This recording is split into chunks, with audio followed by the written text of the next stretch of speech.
Okay, guys, sorry about that. Bit of an internet connection, but me and Michael back to business. Back to business. And as you were saying about Cougar and Michelle, you seem they seem a bit nervous in terms of so what do you mean by nervous in terms of the two PC? The one about saying the wrong thing to affect harm the box or the promoter? Or... Yeah, I was being a little bit polite. I think a better word, with those two, yeah, and I'm very objective in the way I talk. So yeah, just had a bit of I'm not jealous of anybody, yeah, but obviously, if I was going to be jealous, I'd be jealous of people like KSI who've got massive numbers. Think about Coogan and Michelle. They're basically greedy. They're just trying to make as much money from doing what they do as they can, which is all right. I understand, but with them, they don't want to say anything which might annoy people.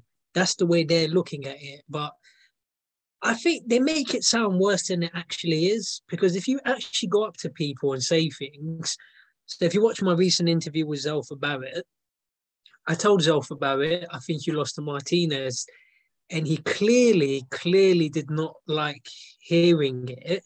You can watch the interview for yourself and whatever you lot think, but obviously, you're not gonna get beaten up, and obviously, if I see him again, maybe he might be a little bit funny about talking to me or whatever. That can happen, but that's just just get on with it. I believe I will always speak the truth to a person's face, no matter what it is, or even if it's awkward.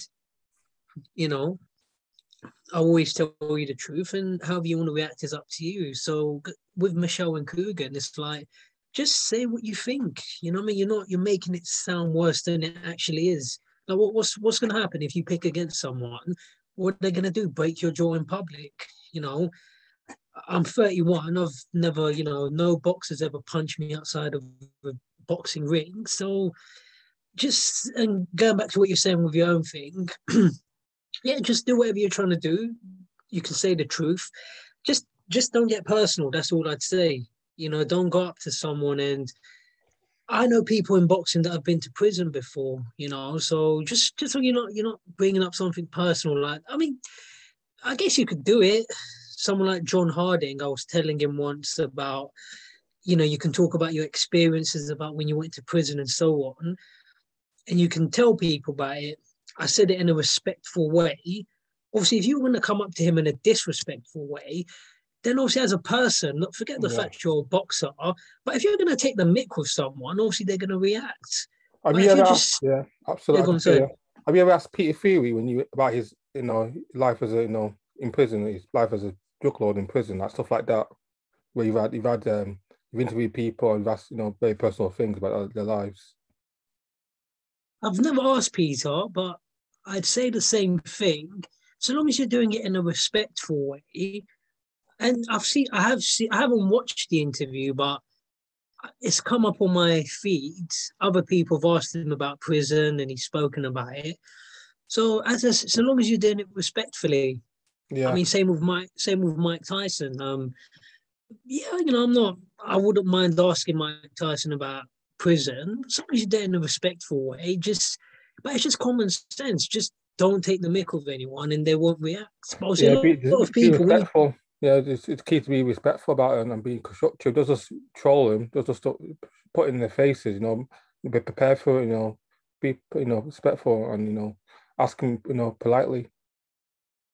yeah. But it's like obviously a lot of people say things online which you wouldn't say to a person's face, and yeah, you just obviously sometimes if you're doing it, if it's face to face, well, obviously you don't really know who you're dealing with. I like Derek Chisora is a perfect example. I've seen videos of Derek where, I've seen videos. I saw a video of him having some sort of street altercation. If you remember, there was that one press conference where he was going after people, wasn't he? That Yeah. security. I'm not talking about not the David Hay one, but Oh yeah, I think it was when he fought Kubrat Pulev. yeah, and he's trying to go for members of the public. Or yeah, some guy chucked he threw something at him. I think it was a bottle. a plastic bottle of water or something, and he's lucky that Derek had to, people were holding Derek back. But that's what I'm saying, stupid stuff like that. Like I met Derek recently, he was nice. Just don't do anything stupid, then you're not gonna have a problem, and just watch what you're saying to people, and just talk Yeah. politely. Because eventually, I would like to, like you do, like go to press conferences, actually go to fights and interview these people in person. Because like other people, because of what they said on the channel, they're actually banned from these conferences, and they're banned from fighters, and they're banned from promoters. And that's something I don't want to do. I want to be constructive. I don't want to be PC, but again, I don't want to be losing access and not and be able to interview anybody, and always have to interview on channels so that we actually go to these live events. Give me an example. What have you heard? What have people said about getting banned? Like a certain who, he tried to go to a person's gym, got banned. He actually went to our preference, and a certain lady banned him. Well, it's up to you. Do you want to mention the names? I know who you're talking about. It's up to you. Not now. I don't want to mention the names. I'll say quickly. If you're not comfortable, I know who you're talking about, but I'd say with that person, you're making very personal comments about people. So yeah, that's what. So what's going to happen? Nothing to do with this, but someone I'm going to mention. But but you know what? I don't. If you don't want me to mention, it's someone else entirely. You can mention it. You can mention it as long as it's not coming from my mouth. You can mention it. No, it's not you. Right? Boxing trainer Adam Booth. He's probably the most awkward person I've ever interviewed. I've interviewed him once. Adam Booth, as an example, like he's a very awkward person to try and interview. So I'd say someone like him, I don't think we've ever fallen out. I'm not banned from his gym or anything, but someone like him, let's just say you insult him online and then you go up to him and you're going to try and get an interview. He's an awkward person anyway towards everyone. But if you're then going to try and get an interview with him and he knows that you've been saying stuff about him online, then you're just making it worse for yourself, So, that's what I'd say. Forget, anybody in box. They're just people. So if you're going to example, when what's his name? That American guy is Ellie Setback tried to interview Tyson Fury. And I've seen it. Kicked him out of his conference because that Ellie was talking, making very always because it's always with Papa Wild fan, but it's always accusing Fury of being a cheat, a drug cheat, and saying he's a fake champion. He fought like a past his best Klitschko. So stuff like that. When you make it personal and all you do is trolling, you're all doing you just trolling, being anti, very very biased, for your fighters. I get that. I've seen the Ellie Setback. I know what you're talking about.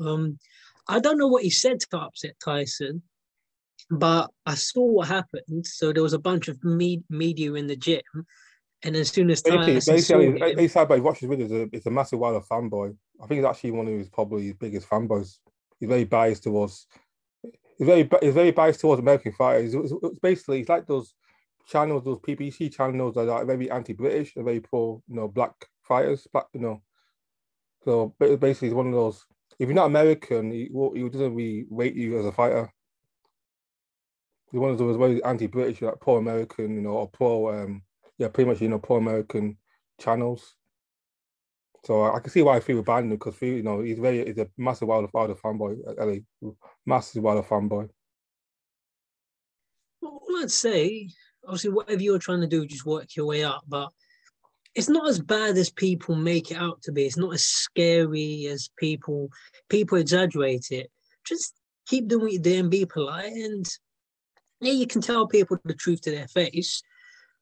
Just as long as you're respectful. But if you get personal, then people are going to react. They've got. For my situation, I like Rob Tebbett from Boxing Social. He's outspoken, but he does it in a respectful, humble way. He's not like in your face.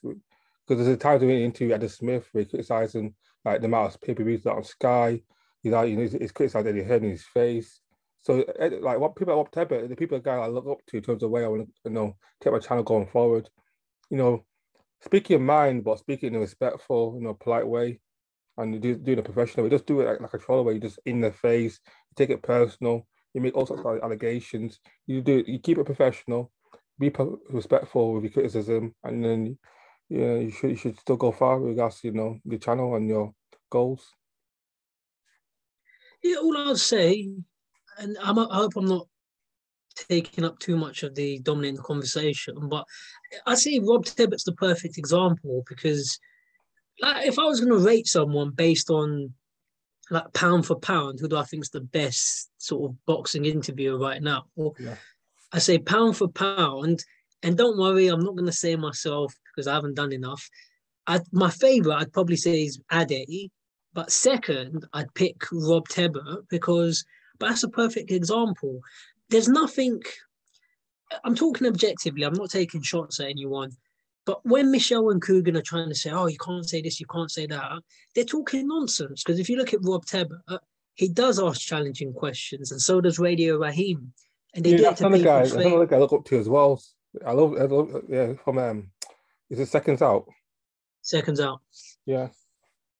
No, but Yeah, look, well, and yeah. 100%, I'd put these guys over myself because obviously they've done a lot more interviews. Like, I'm not trying to sound nice, but they've done a lot more interviews than I have.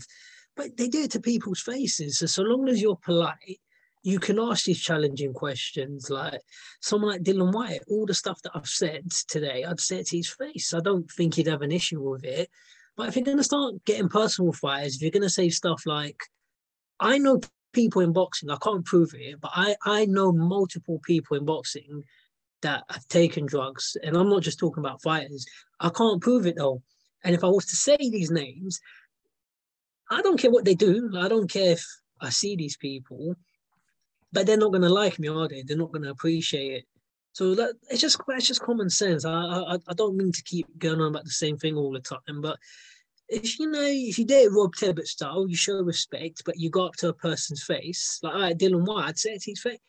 I think you're a good fighter. Oh, you're one of the best heavyweights in the world, but I just think you're being greedy.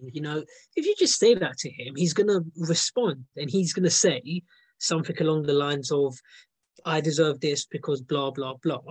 But obviously, if you've got a personal and you wanted to take it to another level, then obviously he's gonna say like, "Oh, you know what? He's not gonna want to talk to you again." But all I'd say, forget my channel because obviously my channel's small. If you want to look at people, look at Radio Raheem, Rob Tebbutt, Ade. Those are the guys that you should. It's not complicated. But I hope I haven't Yeah, spoken. definitely. I 100% agree. Those are channels I look forward to. And I want to be like, balanced and fair with my criticism of fighters as well as with boxing in general. I want to be speak my mind, but I want to be in a professional, constructive manner. But look, you just take it a step at a time. So I'd say, and for me, I'm not scared of competition. Whereas some of these people are, I know for a fact, boxing at it, he doesn't mind competition. He's cool about it. Rob Tebbutt, I don't think Rob Tebbutt minds. But for me, I love competition. So if there's anybody out there, including you, like if anybody can do a better job than me, like I'm not a jealous guy.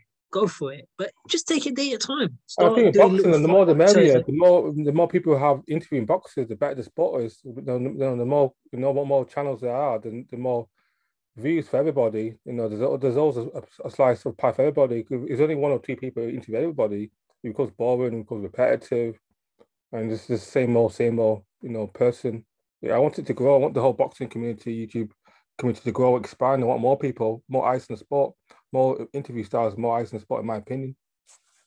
No, but I welcome it, and in my opinion, to me, nobody in boxing can match me in the sense that if you're talking about interviews, everyone's got different perspectives. So I'm not talking about interviews, but I spar people. So even if you've got 10, 20 people that are better than me at interviews, listen, I'm gonna say well done, do your thing. But for me, I spar people, so that's gonna be my little niche.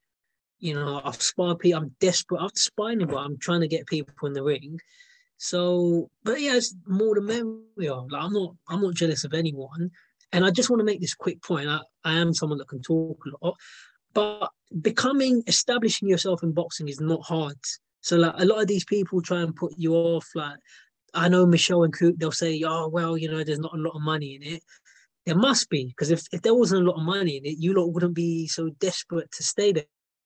So they're lying when they say that, because Kugan Cassius has made millions of pounds from YouTube, no question about it.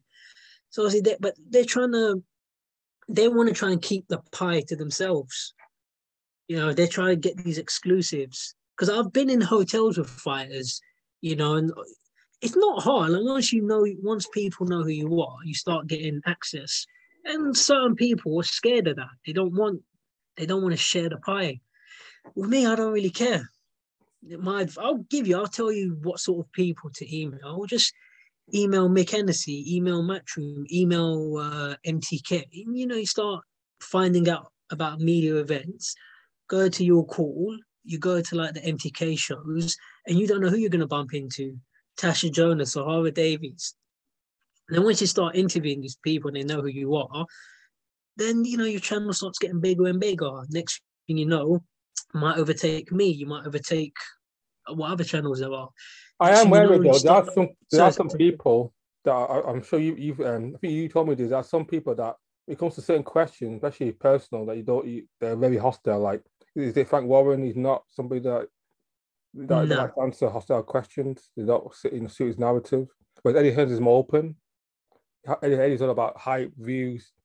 Bad publicity is good publicity. They don't promote my name and my fighters is all good. Whereas Frank Warren is strictly, if it doesn't suit him, doesn't make it look good, then forget it. Well, and if you think I'm talking too much, just jump in. It just depends on the person. I say the easiest person in boxing to interview, I'd say it's Eddie Hearn. Don't get me wrong, getting to Eddie Hearn is difficult. Yeah. Because whenever I've seen him, there's a lot of big queue of other people trying to him. I actually started thinking about it. There's more interest in getting an Eddie Hearn interview than probably most people in boxing. I think when even more so than AJ. No, not. I've never met AJ at a media event, but in terms of when I was at the recent one, there was people were more interested in interviewing Eddie than Chisora, Parker. Who else was there? Zelfa Barrett. I think AJ is probably bigger. I've met AJ, but I've never met him in a media event. So I think AJ is probably bigger than Hearn. But apart from AJ, okay, I saw Katie Taylor at the press conference recently. Listen, people weren't really paying attention to her. Yeah, but Katie's not a big draw, and she's not a ticket seller, and she's not a talker. So I get that, but look, Eddie Hearn, I'm just saying, Eddie Hearn's hard to get to. But once you're actually talking to him, he'll talk to you, and he'll let you ask anything. It just depends on the person. Same with me. Obviously, I'm not famous, but if I was more famous, I'll talk to anybody. You can ask. You could come up to me and say, "Michael, I think your channel's a joke channel." I'll grin and I'd say, "Well, why do you think that is?" I'd listen to what you have to say. It would. I don't care. I'd find it funny, but it depends on the person. And Frank Warren, you don't have to take my word for it. Just look at the way people behave towards him. Frank's an aggressive person. He's a bully, so but you find all this out. You find out what people are like. And Frank just tries to control people. He only wants you to ask stuff which makes him look good. If they don't like something you've said, they'll tell you, "Oh, delete that interview," or stuff like they want to know what questions you're going to ask. Like Eddie Hearn's the only person, he's the only promoter. He's not going to tell you what questions you're going to ask. Frank Warren will. Like, they want to know what you're going to ask, so they want to look good. So it's just life, isn't it? Some people like that, and you just, as you keep your channel gets bigger and bigger, you're going to find out what people like. But who do you want to interview? Who are some of your goals? Eddie and Frank. I definitely like those two.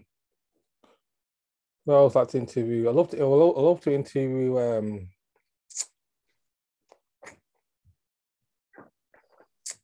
I think those two. As far as boxers, AJ would be nice. That'd be obvious one. I'd also like to interview Tyson Fury as well. Um, I also like to interview Nas. To put my dream interview if I was boxing, definitely Nas. That'd be my dream interview. Now I want to know why. I want to know his thoughts about his career. Do you think he lived up to potential? Do you reckon do you think he retired at the right time? His thoughts on the Barrera fight went. His relationship with Brendan Ingle, Dominic Ingle. That would be my dream interview. Nas definitely, even both AJ or Eddie, or even yeah, definitely for me Nas. Okay. But look, you can get all these interviews just, and yeah, Frank, you'll find that in time. I'm not saying you can't interview Frank, but you can, but he's not as approachable as an Eddie or Anthony Joshua. He's not as polite, But just take it a day at a time. Like I've looked at your channel. You've done a few videos, but just keep doing as many as you can. And then once you've built a name, start tweeting people. And then once you start getting like the MTK fighters or Steve Goodwin fighters, and once you've interviewed like 10, 20, 30, you're going to start making a name. And I think the easiest people in boxing to interview is either Eddie Hearn or Adam Smith. And then you start meeting people like that. I say Adam Smith's easier. There is interest in him. Like people will try to get an Adam Smith interview, but not as many as Hearn. So if you get like an Adam Smith interview, and Adam Smith, like Eddie Hearn, like myself, Adam Smith talks a lot. So, you get like a nice long Adam Smith interview. And then from there, people are going to start noticing you. You just keep working away, keep chipping away. You start meeting people. You meet people at Boxing Ade or Rob Tebber, and you start finding out what it's like. And then, people will start letting you know when media events are. And Absolutely. next thing you know, yeah, like my channel. And the next thing you know, channel starts to become bigger and bigger. And yeah, it's not complicated. It's just like, have you been to university? Yeah, I think you said you have. You went to uni. Yeah. But you just work away. It's like a university degree. If you're willing to put in the time and effort, you're going to get the qualification. But all it is with boxing, people just not enough people want to put in the time. You don't just have to interview the Eddie Hearns. Just get like the lower level people, trainers and so on. People that are more accessible. And once you use them to build a platform, it's it's easier to interview the Eddie Hearns and so on. Like even for me, I've started doing interviews again since September, and already very quickly, all the Matchroom security know who I am now by name. They know me by name. They know me by face. And then people are going to start knowing who you. And I think you look quite tall, don't you? Like, what are you, 6'2"? 6'3", almost like 6'3". Yeah, I can tell. And I've never actually met you, but I just from looking at the video, I thought you're definitely a tall man. So you're going to stand out. People are going to, I get on with everyone at Matchroom, the Matchroom security, the fighters, the team. No one's got any problems with me at Matchroom. No one's no one's tried to cave my head in yet. And same thing for you. Everyone's gonna start knowing who you are, and the more people know who you are, and I promise, I'm not just saying this to sound nice, but I really want to see more people set up YouTube channels. Once people know who you are, then they start giving you more and more access. You start getting into more and more sort of situations. Like what happened with me and Derek. Like this is the last example I'll give. I don't know how much of it I got on camera, but when I went up to Derek, he had his own team with him. He had a big security guard. He had a woman called Nicola. She's like his press secretary. So they told me, this is the last interview for Derek. Sorry, you're not going to get an interview with him today. I thought, all right, fine, no problem. As soon as he saw me, like he recognized me straight away. And he told them, I was like, oh, no, let the guy in. So, I'm not trying to show off, but these are the same things that are going to happen for you. And as you get to know these people, and you just say to them, look, can I come down the gym? I mean, some people, Dave Coldwell told me no. No, well, he didn't say no, but he just said, we're not really letting anyone in the gym at the minute because of COVID. I thought, all right, cool. I'll ask him again another day. But then they're either going to say yes or no, but you just keep chipping away, look at it. It's a passion, isn't it? So, but yeah, I think I've said enough about it. I want to see more people doing it. Like I said, I love competition. I don't mind it. Yeah, me too. I love boxing so much. I want more people to get involved in it in any way they can and spread the word out. All I say, I mean, I just think I've seen enough of the same old questions, the same old. Okay, it's the last thing I'll say. Like, if I had the access that Coogan and these people have, people like Dylan White, I'd put it on them. I'd say, let's stop getting over social media. Like, this is stuff you should do behind closed doors. But having all these conversations on social media, and someone like Dylan White, I just put it on him. I said, just take the money. It's like more money than you've ever made before, and you're gonna let the fight go. And I mean, I know for a fact Dylan White's got a big team. I think I've said this, but a lot of fighters though, they've got big teams. So obviously all these teams are going to be draining your money.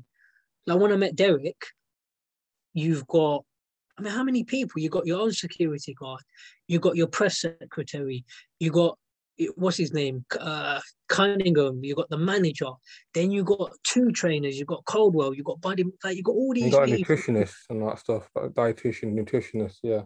Listen, I'm friends with, like, I'm not trying to show off, but I'm friends with Kell Brooks, nutritionist. I know the guy on a personal level, and I'm not saying I know some of these people you might need them, but then it's just too many people.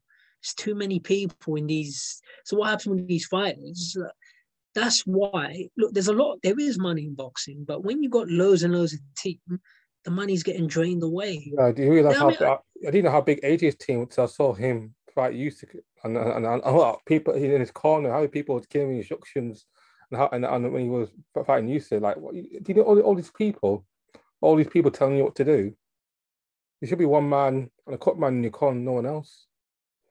Well, that's it. Then you got. I remember when he fought. Which fight was it? Was it the Ruiz rematch? So you've got Robert McCracken, and you've got Angel Fernandez.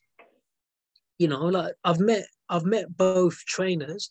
Look, they're nice people. I've got nothing against anyone on a personal level, but you don't need two trainers. Nah, you can do it. It's your life. But if you've got two trainers, you're gonna have to pay two paychecks. So when fighters say, "Oh, this is not enough money," no, it is enough money. But you've got so many people in your team; they're all taking a cut of it, and it's up to you. Do what you want, but it's just too many people in boxing. Strength and conditioner this, and this guy's my running coach. This guy's my doing this. This guy carries my. Well, do what you want, but the money's going to drain away. How many times we've got to keep seeing fighters go broke? Like David Haye. You remember the amount of people that used to go in the ring with David Haye? And then now you got David Haye. Is that true? He was struggling financially. That's the reason why he came out of retirement to fight Bellew. Oh, it's a definite fact, yes.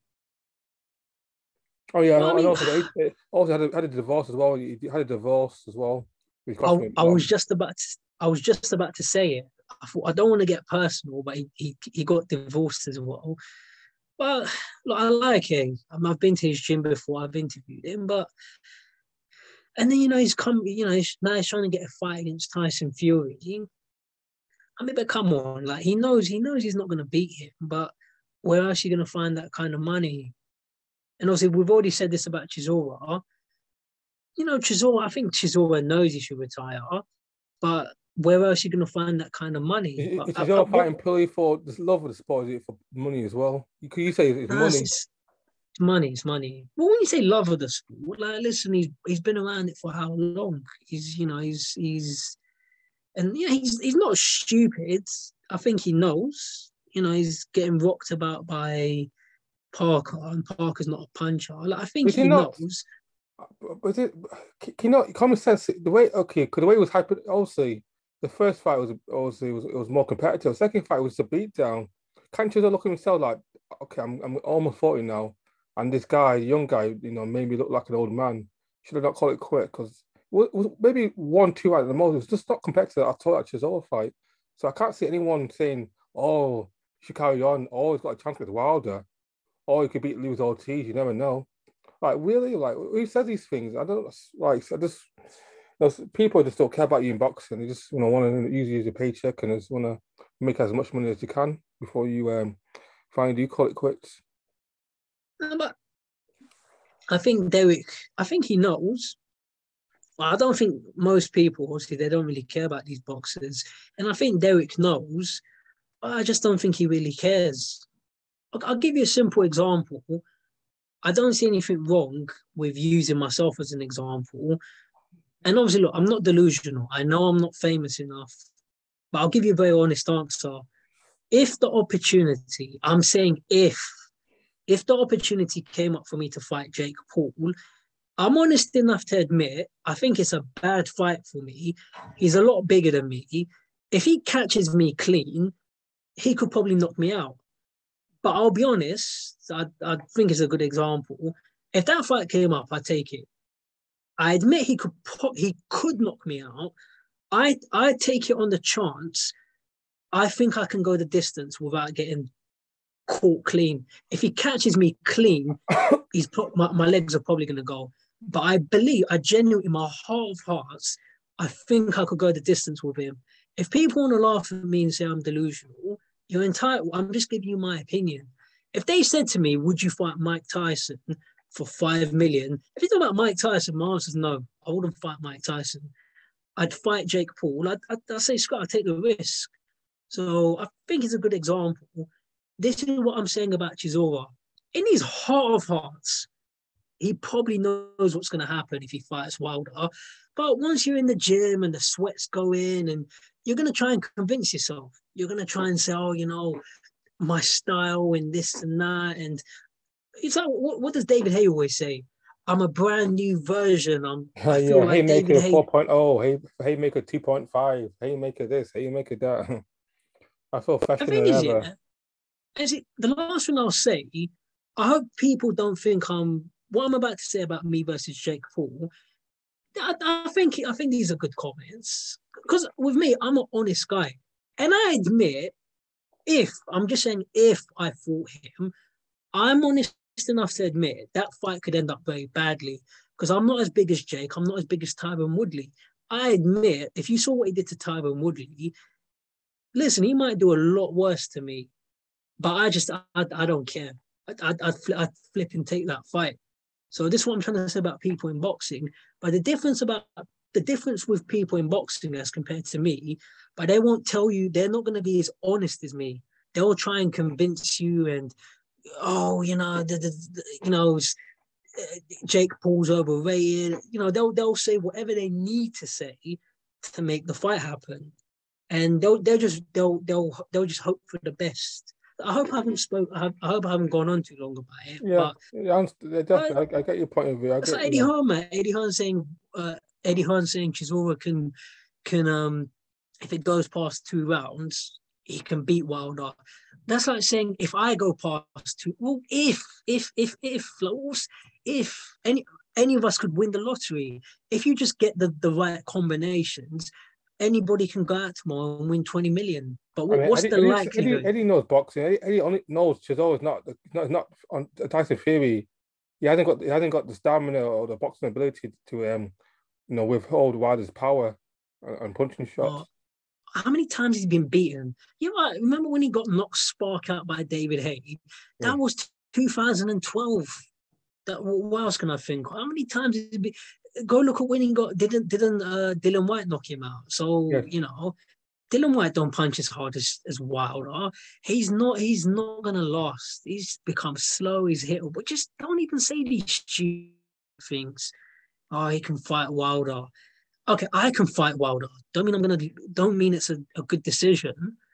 But I hope I haven't gone on too long about it. I hope it doesn't happen. I'm fearful for his health. Really fearful for his life. He fights Wilder next.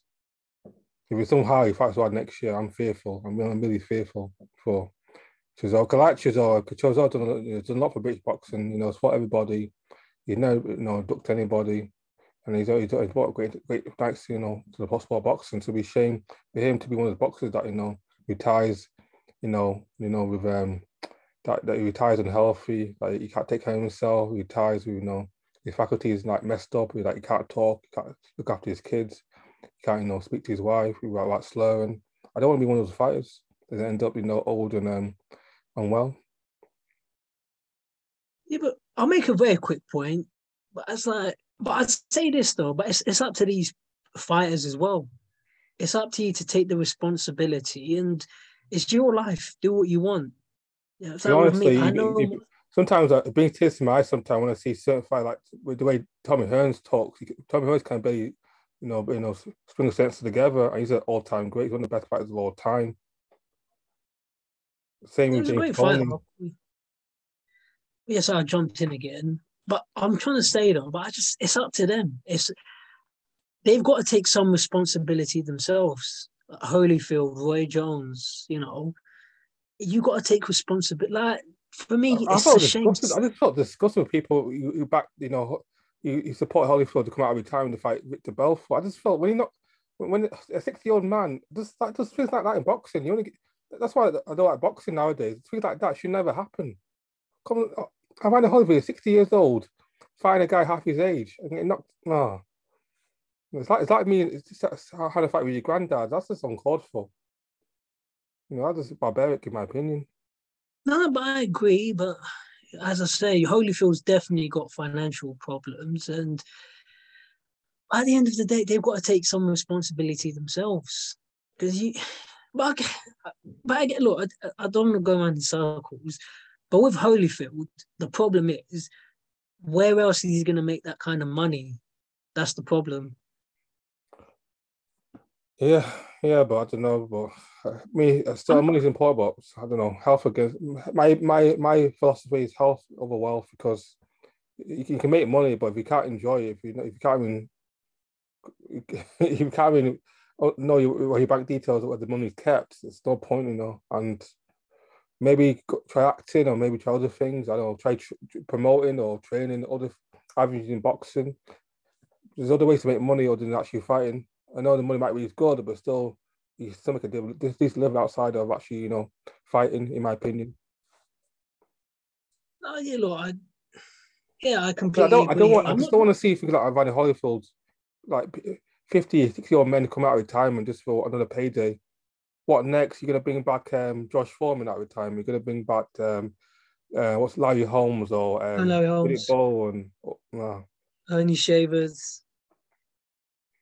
yeah. No, I'm not defending it. I think it's disgusting to watch, but I'd also say to these guys, that Evander Holyfield used to be an extremely rich man, and it's a shame. Like I'm 31, never been. I've never done my A levels, and obviously I haven't got a degree. But I've decided I'm 31. I want to do A levels. I want to get a university degree. So with Holyfield, it's a shame that when he had all that money, it's a shame he never said, I want to learn how to look after all my money. I remember when people were laughing at Mayweather for he can't read. I didn't laugh. I was surprised.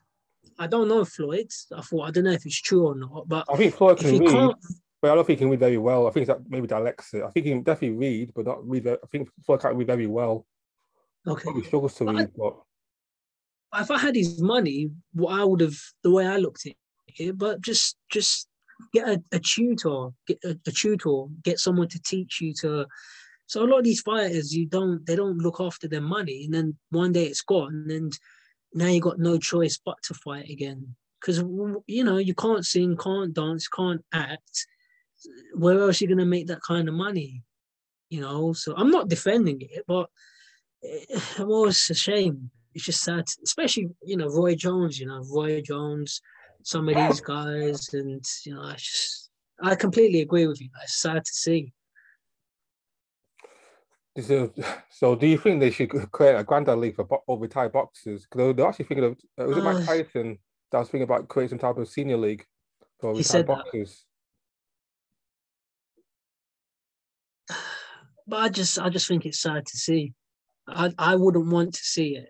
You know, As I Would you say, a lot of mind these. boxes, or would you mind as long as the boxes are the similar level, like as long as the all boxes fight all the boxes, like maybe it's so Mike Tyson was his voice wasn't that bad because they're both old, both past it, both around a similar age, so it's not too bad. Whereas Evander Holyfield was fighting somebody that much younger than him, so that therefore was a mismatch because he fighting somebody half his age that still can fight to a certain extent. I just think it's a bad idea. I remember when Okay. Tyson said that. I mean, I've met Tyson before, but if I could try and talk to him, I'd say, but why don't those guys just try and set up businesses, try and find different ways of making money? Tyson's been in a few films. Try and Yeah, try and yeah, get Mike jobs. Tyson's got a few, yeah, Mike Tyson's got his own cannabis business that does quite well as well. Why not start your own cannabis business or property, sell property, buy real estate, you know. Oh, look, the thing is, setting up a business, it's not hard, but when it takes time and effort. And then what happens? A lot of these people, I don't know how much they got paid for these exhibitions or fights, but what happens? A lot of people can't resist the quick Yeah, money. yeah, So if, that would get rich quick scheme mentality, get rich quick mentality. They don't want to wait, be patient, and get that fast money, fast money. and even me, I don't want to be a hypocrite, but where I've already said the whole thing about Jake Paul, I just want to say again, I'm not delusional. If anyone's watching this, I know I'm not famous enough for him. But the thing is, yeah, look, that's a bad fight for me to take. He's a lot bigger and stronger than me, and he punches hard. The smart thing for me, if they offer me a Jake Paul fight, if a year from now, 2 years from now, the smart thing for me would be to say, no, he's too big for me. That's the smart thing for me to say. But I'll be honest, if I got offered that fight, I'd say, I'll take it. Like, it's a quick opportunity. It's not impossible for me to beat him. I'm never going to beat someone like Mike Tyson or David Haye in a fight. So those fights are flat out turned down. Someone like David Haye, I'll be too, I don't, David Haye might put me in a coma. So that I'd say no. But with Jake Paul, I could resist if I wanted to. But when I see the zeros on the page and they say, Michael, all you've got to do is sign here, I say, screw it, I'm signing. So I don't want to come across as a hypocrite. Yeah, I can see, So So Jake Paul, Indo is not that time only. You see, Jake Paul is really still a novice. As far as boxer goes, he's still a novice boxer. He's not an experienced boxer. I'd risk it. And I'm just giving you my, if anyone says, well, who are you? I'm not saying I'm famous enough, but if it happened, I'd give it, I'd risk it. I'd say, hopefully, I don't think he's going to catch me clean. That's what I'll be betting on. I don't think I can take his shots. I'm saying I don't think he's going to land those shots on me. But it's a bit stupid because if I end up getting knocked out, The thing yeah, is, you're definitely confident you can beat Kugan Cassius in a fight in the boxing ring. 100%, yeah. Yeah. Well, I believe I'll beat him. But again, I don't think I'm talking out of ego because I think I'm a bright guy. I give 2 points of view. In my opinion, I think I'll beat him. In my opinion, I think I'll beat Coogan or Paul. But they're not good. They're not smart fights for me to take, are they? I should just leave them alone. I shouldn't be mentioning these things. And I'm not trying to make this video about me, but this is what I'm saying about Mike Tyson. These people, when you get offered, they should have like Holyfield. When he got that offer, the smart thing would have been to say no. I'm an old man. That's what he should have done. But when you see the zeros on the page, we're going to transfer 100, whatever you got, we're going to transfer 100 grand to your account today. A month from now, you're going to get another 200 grand. They can't say no, can they? Yeah, I And think the that's, price for that fight. I think Holyfield apparently got paid 5 million for that fight. I'm not too sure it's true, but apparently it was 5 million. That's the person got against Victor Belfort. I mean, 5 million, it's a lot. I mean, a lot of people can't really turn that down. If they said to you, whatever it is, how many people would be willing to turn it down? But that's why people deal drugs. That's why people rob banks, even though it's stupid things to do. If you rob a bank, 95% you're going to get caught, but people do it anyway. You work, and whatever you do for work. Like not everyone likes their jobs, but people generally just do it for money. You got to pay the bills. That's So why the lottery is a big business in this country. Most people pay the national lottery because they get a rich quick ticket, to financial prosperity. that's another one, lottery. Like you don't. I've never done the lottery. I've gambled. I have gambled on football and boxing, but lottery statistically, well, you're not really going to win the lottery, but people do it anyway. So that's why these these old fighters. So yeah, look, I think the what was it they call it, the old legends on tour, whatever it was called. I think it's a bad idea, but if they can make the money work, they'll do it. It, the thing interesting about boxing retirement, I've noticed that I had this conversation with another YouTuber. I think it might have been G-Man Boxing, because G-Man, I talked to G-Man sometimes as well, not on camera, but on on comments and that. I've noticed with our fighters, the British fighters as well as the American fighters, the thing is, what's good about our fighters, most the ones who made it, the world champions, the elite ones, tend to retire wealthy. Like think about it, Nas is still wealthy, Joe Calzaghe is still wealthy, Frank Bruno's still wealthy, Nigel Ben's still wealthy. Whereas a lot of the American fighters, Evander Holyfield died broke, Mike Tyson went bankrupt, Riddick Bowe, so many more.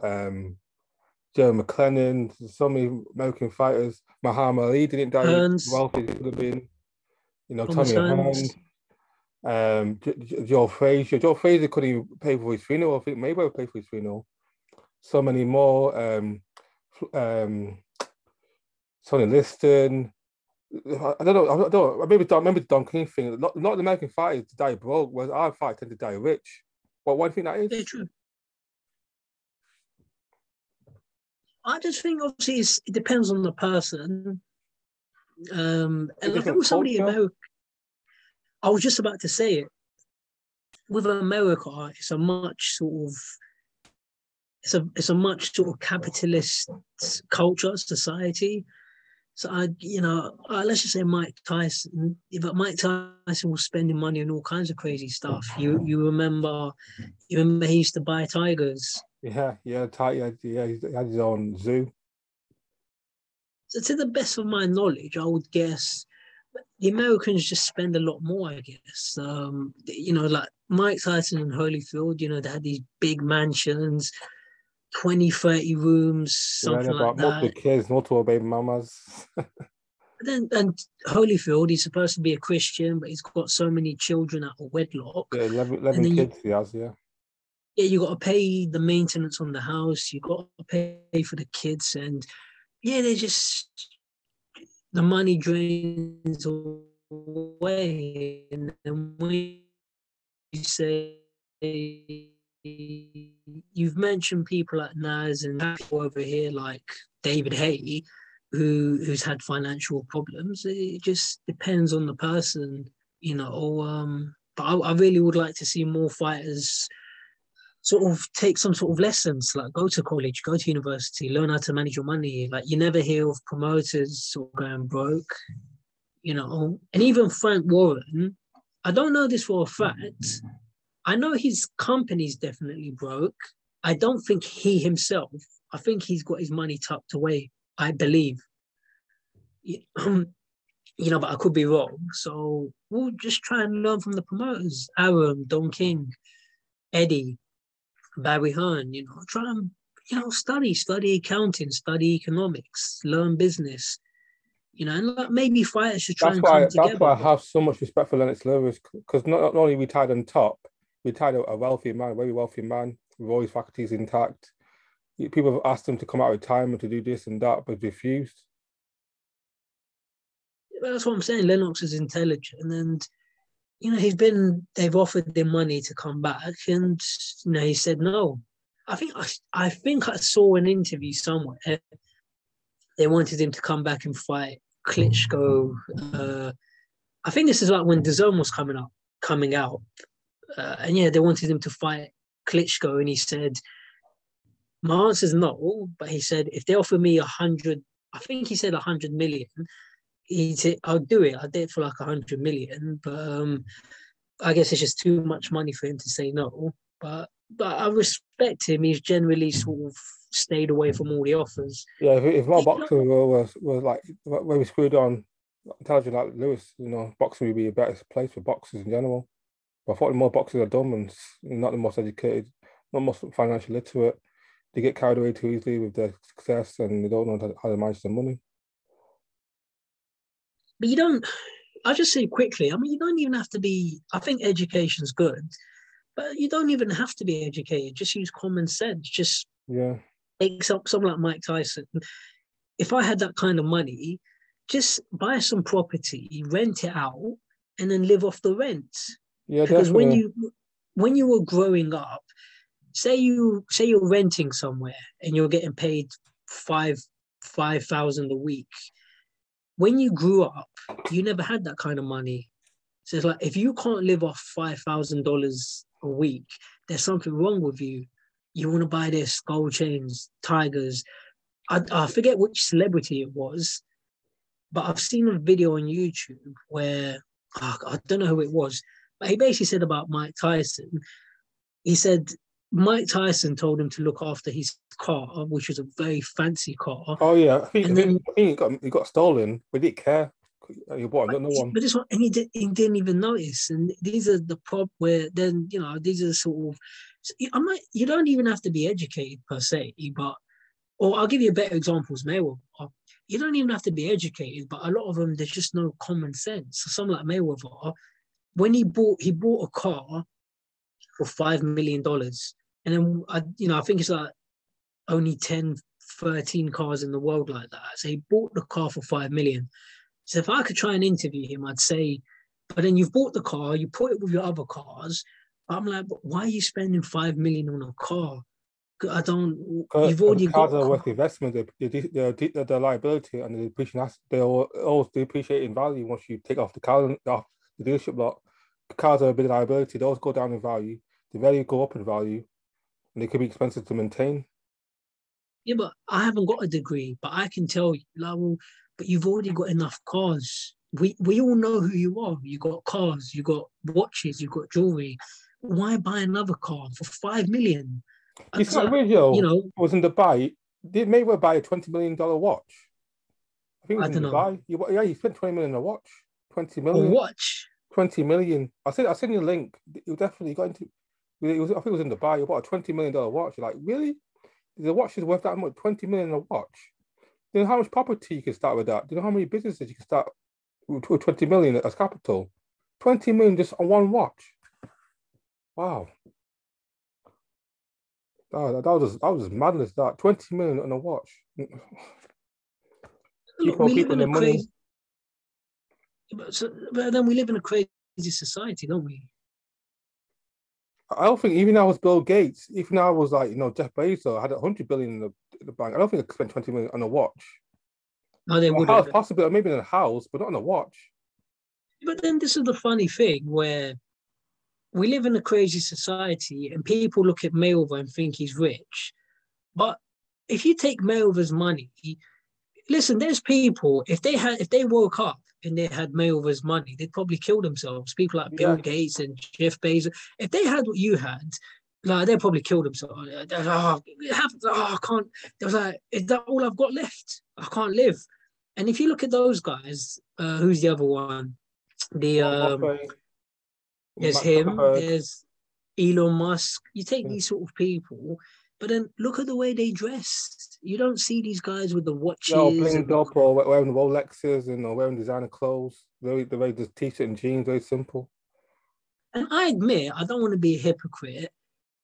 If I had Mayweather's money, I'm not saying I wouldn't. Look, I'm not. Yeah, I would buy cars and I would buy watches. If you're talking about a watch, I'll probably buy one or two, and definitely not 20 million. Like, the most that I do, maybe if I had Mayweather's money, the most that I'd spend is 15 or 20 grand at most, and that's if you catch me in a good mood. But I wouldn't do what Mayweather's done, where he's got like 50, 60 different watches, because, well, What happens if it all goes wrong? And you want to try and get rid of that stuff, but you're gonna wish you had that 5 million back again. Cash, your opinion about Mayweather? Is Mayweather actually wealthy? Because people keep saying the reason why Mayweather comes out of retirement, to fight Logan Paul or to fight Conor McGregor, that he's not the best with money, therefore he's not as rich as you think he is. You think Mayweather is actually maybe I'm not so sure financially, maybe spend more money than he's actually making, therefore that's the reason why he keeps coming out of retirement to do these circus acts. I should have said this sooner, but the reason like Mike Tyson, all these people go broke, as I say, I haven't got a degree, but I've got common sense, and it doesn't matter how much money you're making if you're spending more than you make. And it's like economics. Like, it don't even have to be people. The reason countries go into debt is because they're spending more money than they make. So Floyd, I've said this for a long time. I don't think he's as rich as he makes out. I think he's got financial. Because think about it, you got your gambling. He puts up the winnings, but obviously, listen, I've gambled before and I've won money. I've won big bets. When Canelo, I think the best bet I've ever made, when Canelo fought Billy Joe Saunders, I thought 99%. I took every single penny I have. I gambled everything on Canelo to win. Not by knockout. I thought, let me just keep it simple. From that fight, I made hundreds of pounds. I knew, I was confident, and I was right. But I admit this, yeah, I can only speak for myself. I've won money plenty of times, but I've definitely lost more money than I've won. So this is something Mayweather's not. I can't say. Maybe he's won more than he's Yeah, lost. Mayweather's a big gambler as well. He's a big gambler, Mayweather. But is he telling us about the money he's losing? No, so you've got that. Yeah, you've got that to worry about. Then you've got all the cars, you've got the houses, then you've got all the people that are in your team. He's got a massive team.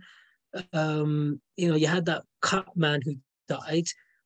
You got Roger Mayweather, you got your dad, you got all these people wearing money team. Obviously, they're all getting a cut. You got your security. So security, how much is security making a year? So each guy is, I don't know, at least 20 grand. And where I think he's got at least 5 or 6 of them. So say they're making at least 20 grand a year. So then that's at least like 120 a year at least, So it all keeps draining away, doesn't it? It all keeps draining away. So, and remember, he only used to box like once or twice a year. And, people say you make 50 million for a fight. And yeah, I don't want to try and sound like I'm trying to be smart. I'm just talking common sense. But if you make 50 million for a fight, but then 50 million, trainer gets 10%, promoter gets his cut, the taxman gets their money. So, well, probably like I don't know, 25 to 30 million maybe after tax, at least. Probably. Yeah, so roughly. So I don't know the exact. Oh yeah, probably around 30 million after tax. Probably you'll make. So I'm saying, you and me, we're not trying to sound smart, but it's just common sense. And then you got the reading issue. So you don't, I don't think you can read too well. So I love reading, but even though I love reading books, sometimes when I look at contracts, I find it a bit boring. I'll read it anyway, but you're not going to tell me that Mayweather I don't believe he sits down and reads all these contracts. And maybe in that case, probably then LB probably doing it for him. Probably be his reading guy to help him onto his contracts. So then this is someone else you're going to have to pay, and then these guys, you don't know what they're doing. You don't know what's. So I believe he's got financial issues because these guys they're going to tell you every single little detail, and that's up to him. I wish him well, but so you think what Mayweather is rich but not wealthy? Yeah, but there's a difference between rich and wealthy. Rich, to me, rich is just having a lot of money. Being rich don't really mean anything. It's more important to be wealthy. When you're wealthy, you're generating money over time. Money's coming to you. While you have to work, you're making money while you sleep. That's what wealthy is. Like wealthy is someone that owns property because you've got money coming in. But to me, I just think Mayweather's rich. I don't think he's wealthy.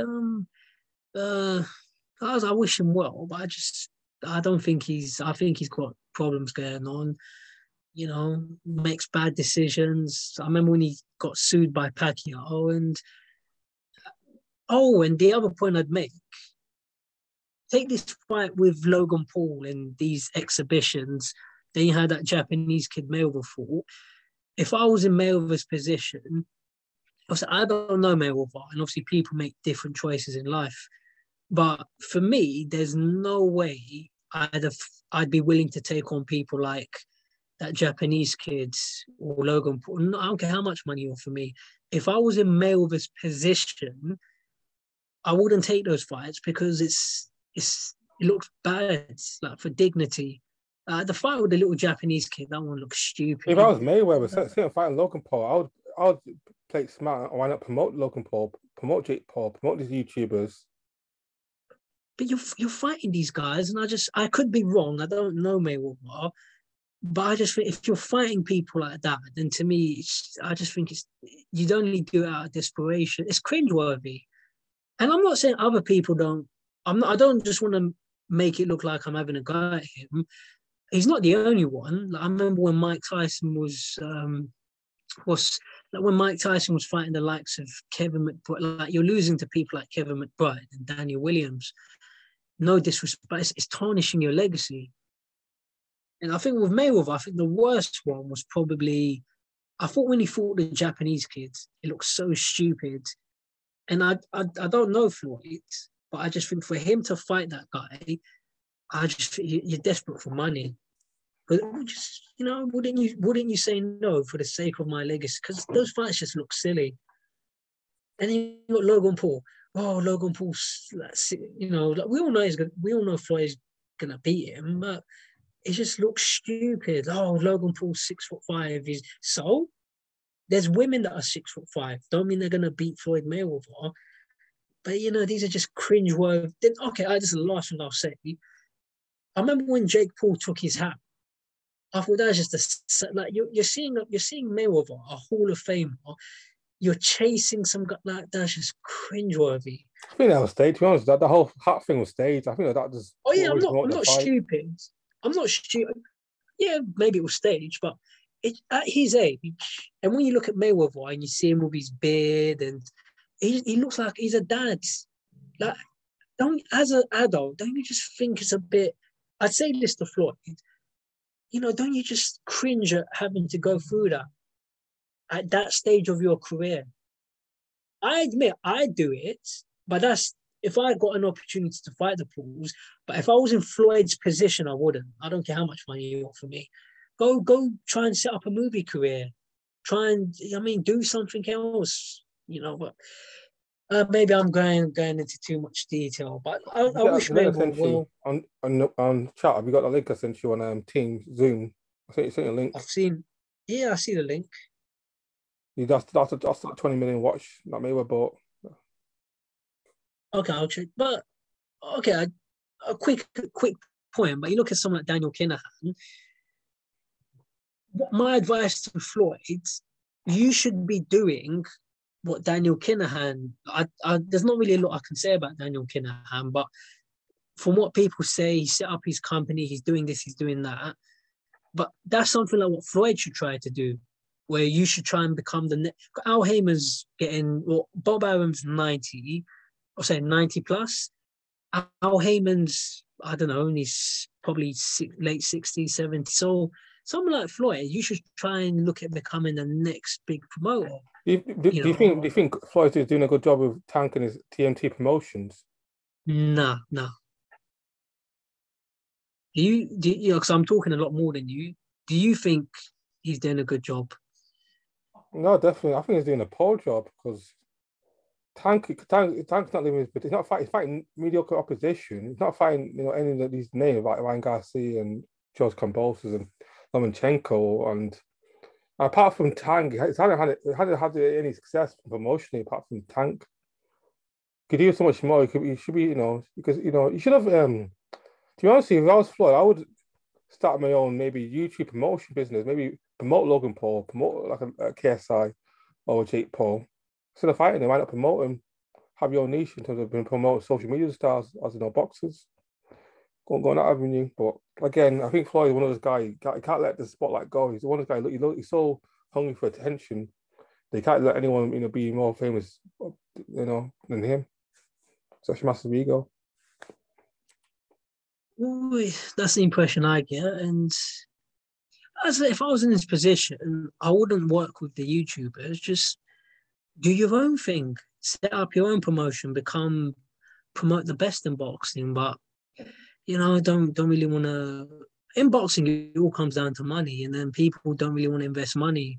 So he doesn't want to invest the money into fighters, and you got Tank, but Tank's not really fighting the best. Cruz is a good opponent, but where's Tank Davis versus the Haney, the Garcia, and what's his name, Lomachenko? These are like what happened? Because back in the day, these fights were happening. So if I was in Floyd's position, that's what I would try to do. I try to work at the highest level, and even so far, if you look at what I've done with my YouTube channel, I'm doing my best.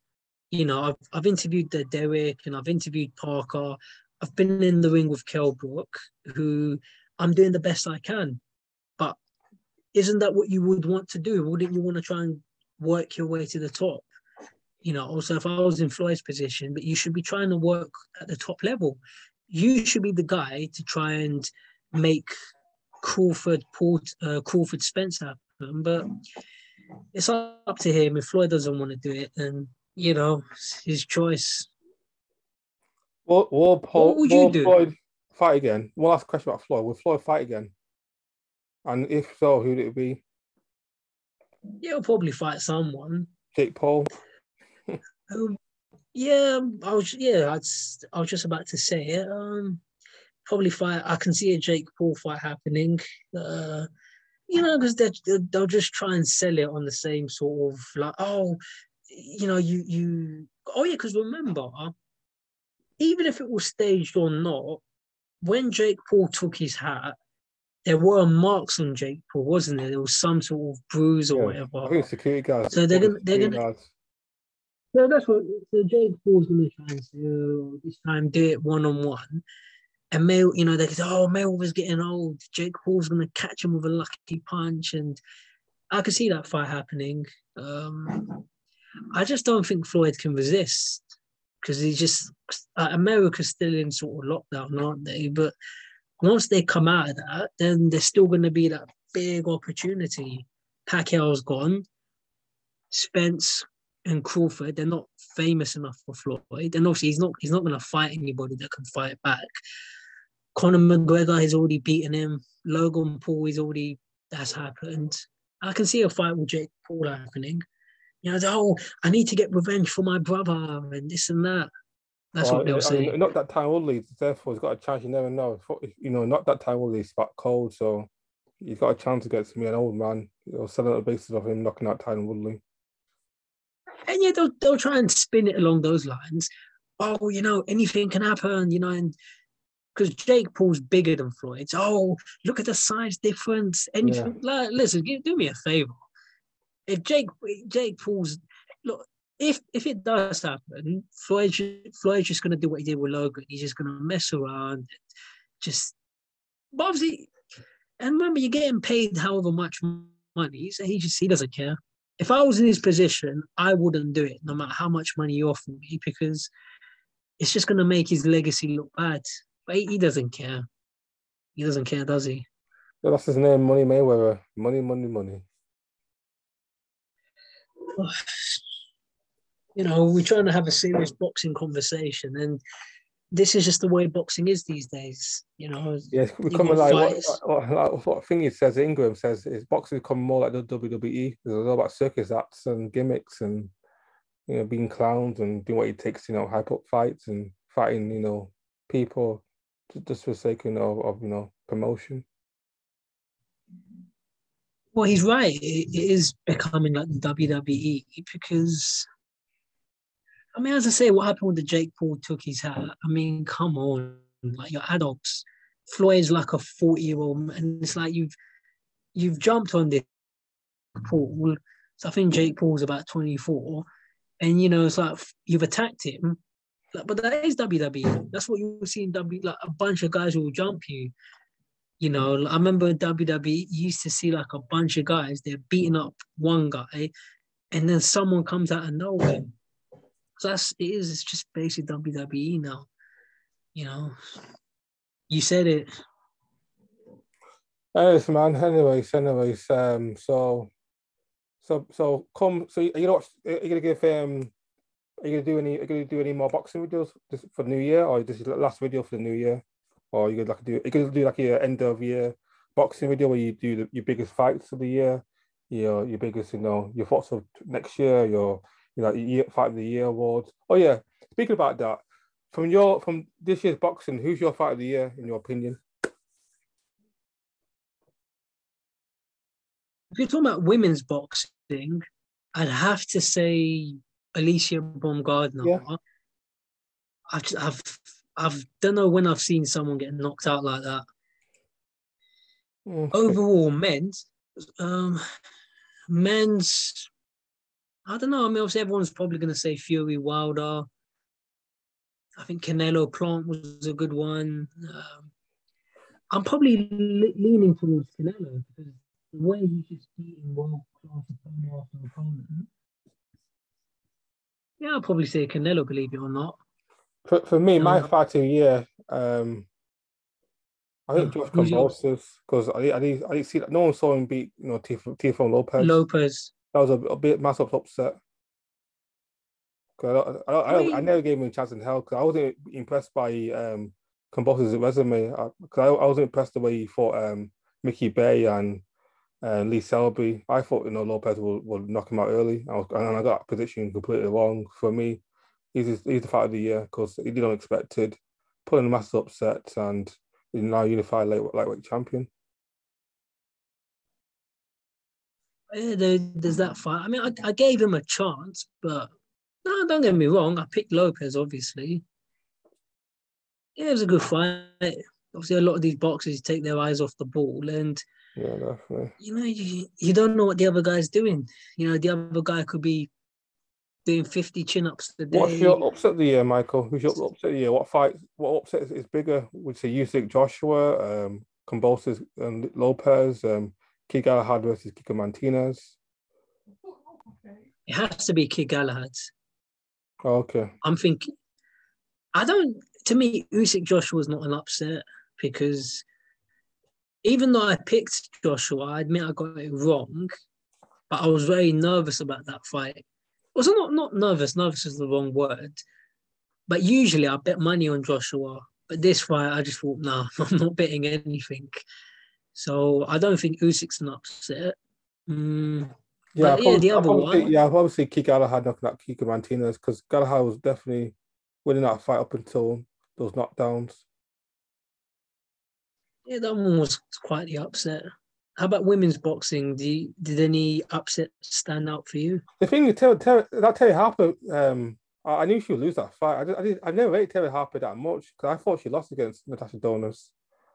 That's just because I didn't see that was upset because I just knew that she wasn't good enough to beat that American, that American chick. So I wasn't surprised when she got stopped. So my fight of the year, as far as women's boxing, was the Katie Taylor versus Natasha Jonas. That was a very good fight. Very, very competitive fight. Was it better than Michaela Mayer versus Hamadouche? That's a good. No, I'll give it to that. No, not as good as that. Not as good. Still close, but not as good as. Yeah, I'll give you that one. That's probably women's fight of the year. That one. Yeah, I look forward to seeing what Tasha Jonas does next. Who's your knockout of the year? I think I've already mentioned them. I'd probably go with Fury Wilder, and we've never really seen power from Fury. So the way he's knocked Wilder out twice now. Men's, I'd say Fury Wilder, and then women, it's very obvious. I'd have to say Baumgardner. That was shocking. Like, flip, I'd spar Baumgardner, I don't mind. But after seeing that, flip, like, She definitely what's hits going to hard for a woman. happen? A lot of people are saying that women box, but they can't hit hard, and she proved that she can hit hard. That women can hit hard. I mean, some of them can. Yeah, so Ryan Marshall's the one that can hit hard as well. I think, generally, also, I'd say, generally, men are physically stronger. I understand that. I mean, I wouldn't say women don't hit hard. I just maybe we're just not seeing enough fights. Remember, the fight's only 2 minute rounds, so Amanda Serrano hits hard, Savannah Marshall hits hard. So I just think we're not seeing enough fights in women's boxing. I think that's what it is. Some of these women, some of these weight classes, I think Savannah Marshall's division, I'm off the top of my head, some of these weight classes, they've only got like 10 people in that weight class. Whereas men, they'll have like over 1,000. So there's not enough depth in women's, because there's not as much money in women's boxing, Even when you got people like Clarissa Shields who wants to go over to MMA, and she lost the MMA fight, which is understandable. But she's saying she's not getting enough money in boxing. So I feel like the funny thing is, there's we call the boxing from men's side. There's more money in males boxing than there is in male MMA, but there's less money. There's more money in women's MMA compared to women's boxing. Yeah, it's like opposites for each gender. Well, yeah, I just think I'm not just saying this to sound nice, but it's like talking to you. It's a very different conversation. You bring up. It's a different. Whereas in boxing, the sort of conversations you have, I don't think enough people challenge these. They don't really bring up these points. So maybe if we see more people like you, then we can start trying to change that in boxing. Because why is it that Clarissa Shields, if you look at what she's done in boxing, why is she having to run over to MMA? Because you're at to make a living, she's at a to make a living. Because I mean, whatever, like she's not stupid. Like you're at a massive disadvantage because you're gonna have to go there, and you're learning all these things from scratch. You're gonna have to take on people that have been doing it for how long? This might be controversial. I think for women's boxing to grow, obviously the one thing it needs more talent. It needs more talent. It needs to have more fighters competing, but it also needs some superstar. It needs every sport that's popular has a superstar. So until women's boxing produces a global superstar, then it will only go so far. Same with MMA. UFC only came really big recently when they had people like Brock Lesnar, Conor McGregor, Khabib Nurmagomedov, bringing attention to the mainstream audience. It's all about superstars. Without superstars, you can't go sport, to a high level. You need the superstars to bring the casuals, to the crowds, to the arenas. But what I'd say, the boxing system needs to change. Like, I think you're right. But then in other sports, when you mention these superstars, but they're getting the opportunities, because Clarissa Shields, yeah, but she's come to this country how many times? I remember she was once doing these gym training sessions in this country. I think if you paid like £50 online, you could go down and get a chance to meet her, get a training session with her. She's been to some of these York Hall shows. She's met Savannah Marshall here. So she's been over here a few times. Why is it that all this time she's never been offered a fight here? Or sorry, let me take that back. I don't know if she's been offered fights, but these fights haven't happened. Like with boxers, Sky Sports, they've offered her a fight on the Eubank card, Eubank Williams. But why did nobody offer it to her sooner? So whatever they've offered her, she said yes. Why has Eddie Hearn never got her on a Matchroom show? And that's something I'll ask him. I think there's, I don't know the answer, but there might be another controversial reason. I just don't think Clarissa is marketable. Maybe because her fighting style is not easy on the eyes. Maybe she's not because people want to see her knock people out. Maybe because I don't know. I just think The thing is though with sports in general, especially women, is this might sound sexist, but sex I'll sells. say it. Sex sells, unfortunately, and maybe the reason why Ebony Bridges is probably arguably the most famous female fighter on the planet because she's easy in the eyes, especially to a male audience. And Eddie knows this. Eddie's a man, he knows this. And that's why he's promoting him more. Eddie's probably promoting him better than he's promoting Katie Taylor. Well, I'm not saying you're wrong. And Think when you about said Ronda Ebony Rousey, Bridges, it was because one of the reasons Ronda Rousey was so successful in UFC because she was considered a sex symbol. A lot of men wanted, she wasn't, well, I don't want to say this, she wasn't my type, but she was promoted as a sex symbol. well, I'd say, but this is the As problem well, in she, boxing. you were knocking people out. She was also marked as a sex symbol heavily, to a male audience. And that's why she got her roles in Expendables, all these movie roles. Think about it, when it comes to, unfortunately, in the world we live in, when it comes to women athletes, unless you're super sexy, it's hard for you to appeal to a mainstream audience. That's one of the reasons why Serena Williams got her why she's so successful. Other than her ability, she's considered sexy to to an audience as well as the other one, Maria Sharapova. They're both marketed as sex symbols. Fortunately, that's just women in general. Women are marketed as sex symbols, and that's how they get from A to B. And unfortunately, one of the sad things is reality. Women are people care. When it comes to women in general, women are just more about their appearance rather than what they can do. Fortunately, sad, but it's true. Well, some interesting points you make. I'm not saying you haven't got a point, but I'd keep it simple. Think about it. Go on. Why is Ebony more popular because of Shield and Ebony Bridges has not even won a world title? Why has No. she got like 200,000 subscribers? Well, because she's only got like maybe 100,000 or 50,000. Or why is she not getting that Ebony Bridges is getting? It can only be one No, thing. you're One right. thing is a all-time great fighter. She's the best fighter in the world for women's boxing. She's an Olympic gold medalist. She's a unified champion. Ebony's done nothing in boxing apart from fight a world title. But yes, people are giving Ebony the endorsements, giving her the social media following, and giving Clarissa the crumbs on the table. No, you're right. Ebony's, obviously she's considered to be much better looking, and she's much easier personality. So I'm not saying you're wrong. Yeah, you got me there. I'm not saying you're wrong. I think if Katie Taylor was marketed as a sex symbol as well, I think she could be boxing's first superstar. If Katie Taylor could talk as well like Ebony does, Ebony can talk and she's easy in the eyes.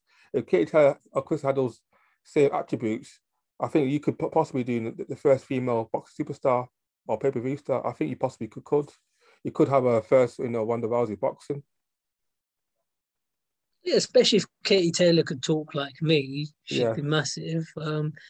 Yeah, but I'm not saying you're wrong, but I would argue that as a promoter, your job should be to promote the sport as best as you can. So if you look at, you remember how long ago it was? You remember when Wilder came here and he knocked out Audley Harrison? So I think that was 2013. It was a long time ago now. And I remember when he came over here and he sparred David Haye. So I'm not saying you're wrong, but I'd argue it where if you give women the opportunities and you're putting them on cards, get rid of all that sexism. Don't even think along those lines. Look at Alicia Baumgardner. I knew who she was. I've known who she was for quite a long time. But after she knocked out Terry Harper, I mean, a lot of people that was a scary knockout. Yeah. And I'm glad. Look, it's a catch-22.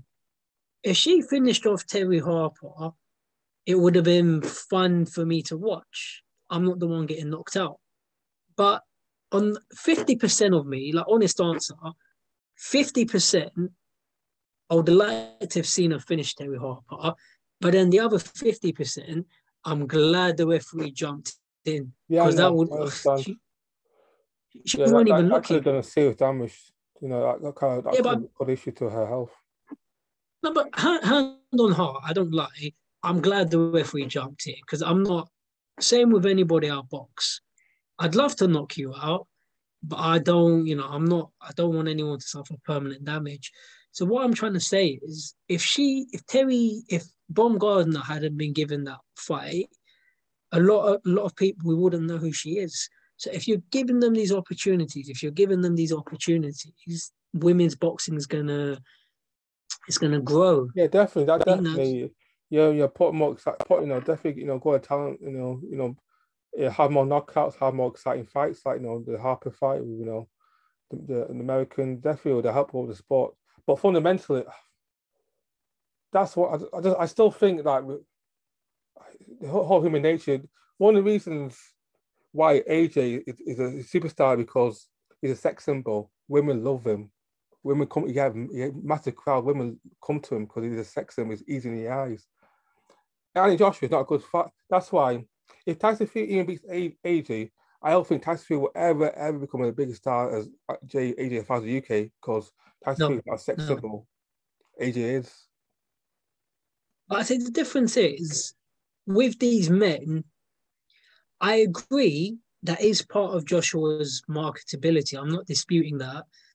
But the problem Because think is, about it as well. When tell when me, when history British boxing, how we had a talented boxer who's also a sex symbol.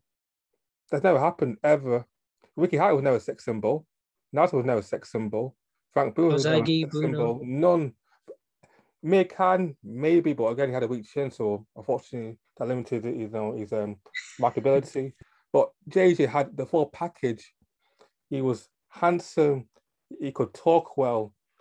He was easy in the eyes. He was knockout. He could knock you out with any fist. He had everything. He's our first boxer superstar that actually had a large female fan base. He had everything. He was a movie star. He could hit as hard as Mike Tyson, yet he had a movie star looks. He had everything. Hence why I think that's why AJ is arguably our biggest star of Britain because he had everything. He's got the male fans, he's got the female fans. That's why I think why I think AJ is been successful because he has everything. There's everything to appeal to men, there's everything to appeal to women. He's easy in the eyes. Women love him. He can knock people out. So men love that too. So because we never history of British boxing had a superstar like AJ. Never 90,000 at Wembley, Mm, 80,000 at Wembley. Ricky Hatton, yes, but again, Ricky had still not to the level of AJ. yeah, yeah, you're probably right. Well, I'm not saying you're wrong, but the problem with women's boxing, with men like AJ, it might be part of his brand, but at least he's getting the fights. He's getting the. I remember when Eddie Hearn invested money, he got him the Charles Martin fight, he got him the Dylan White fight, he got him the Klitschko fight, and so on. The problem with women, they're not really getting as much. They're not getting these big fights. Clarissa Shields has never boxed But why do you here think? here Why do as you a think? But again, professional. again, why do you think Eddie is promoting Ebony Moses is promoting Kaylee? Kate is an undisputed champion.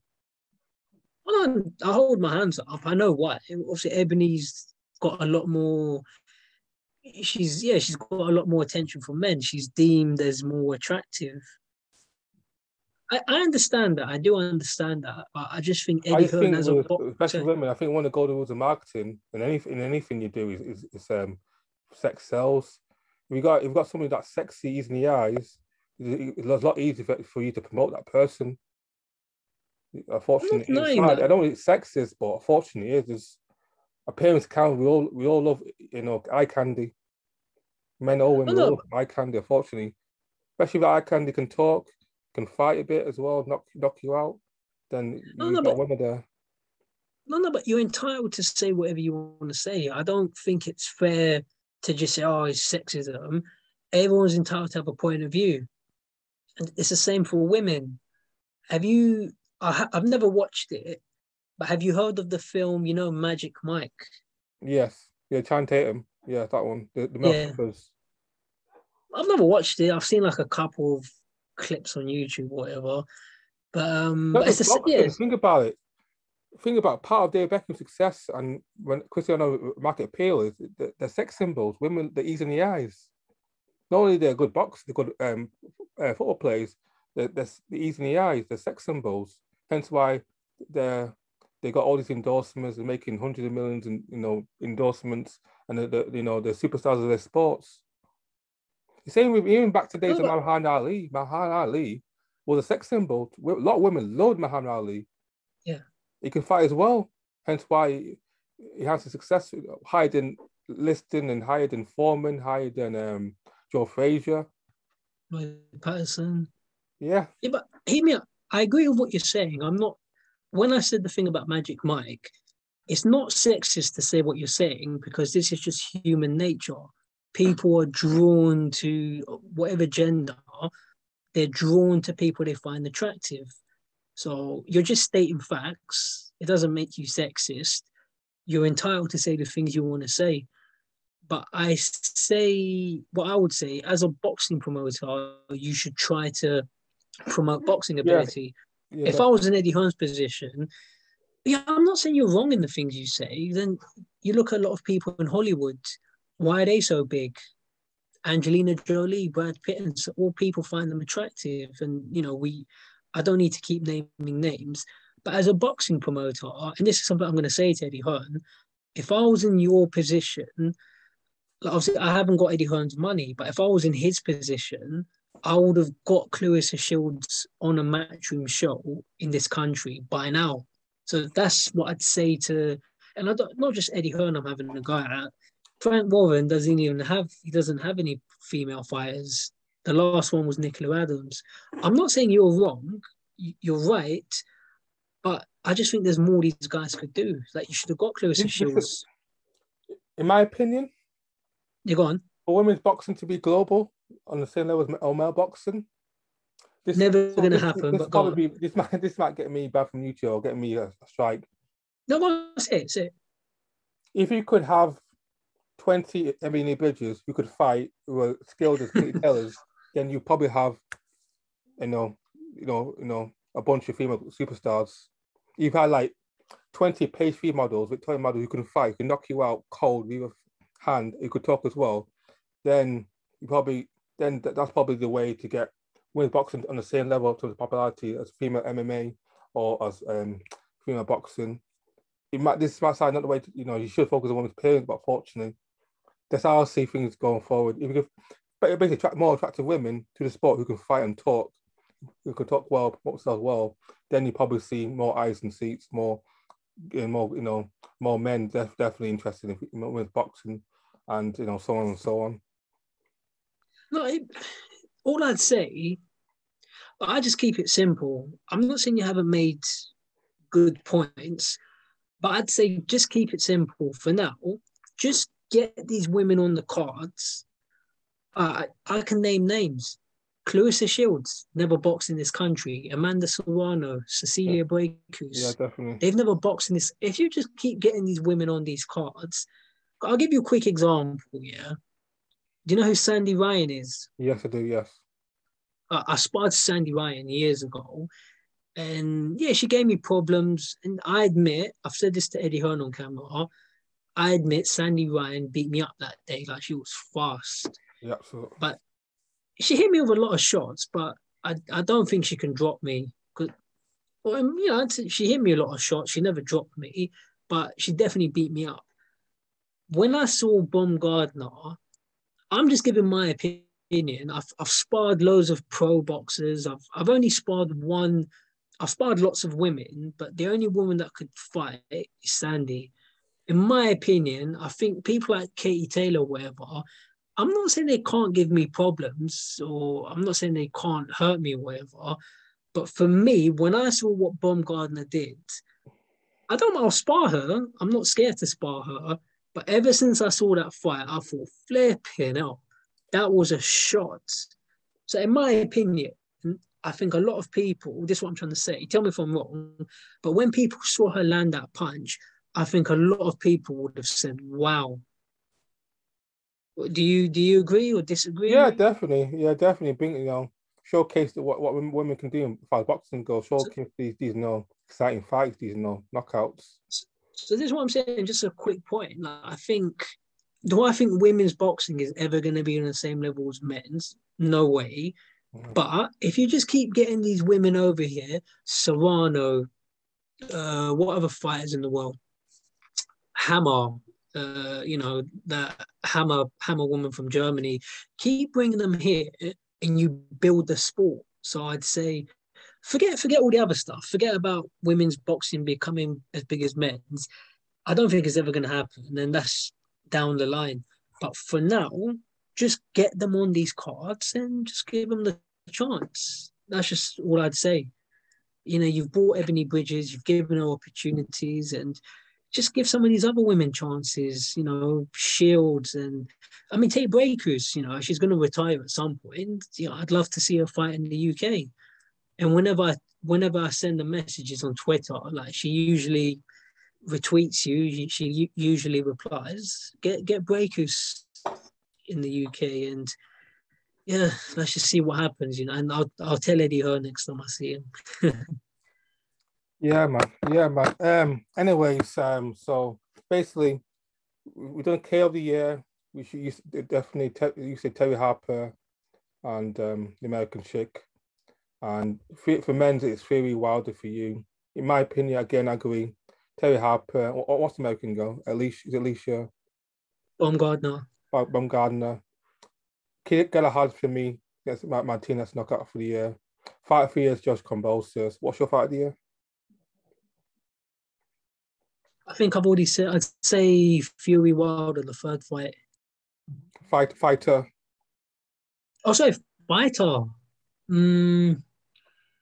I'd say Canelo because of the world-class opposition he's beating. You don't see people doing that these days. Yeah, Canelo. I see a point. Canelo will probably be second after Kambosos, but Canelo, he fought opposition that was favourite to win, because everybody knew he would beat Carl Smith, everybody knew he would beat Yildirim and Plant and Saunders. He was a favourite in those fights. So that's why I have to put him second. I have to put Kambosos because no one gave Kambosos a chance in hell. He was underdog, whereas Canelo's overall favourite. So that's why I'm giving it to fight of the year to Josh Kambosos, because no one gave him a chance in hell. Lopez was overman favourite. So, and what's your upset of the year? What's your biggest upset? For me, Galahad and Martinez. What's your upset of the year? Oh yeah, we said that one. I said Kid Galahad. Okay. Promoter of the year? Boxing promoter of the year? It's a difficult one. I think they're all making a lot of mistakes. But I suppose you'd only have to say Eddie Hearn, really. Even though I think he's making mistakes, but I think he's trying his best. He's dominating the UK with ease. He's doing the best he can in America, and I'm talking from an objective point of view.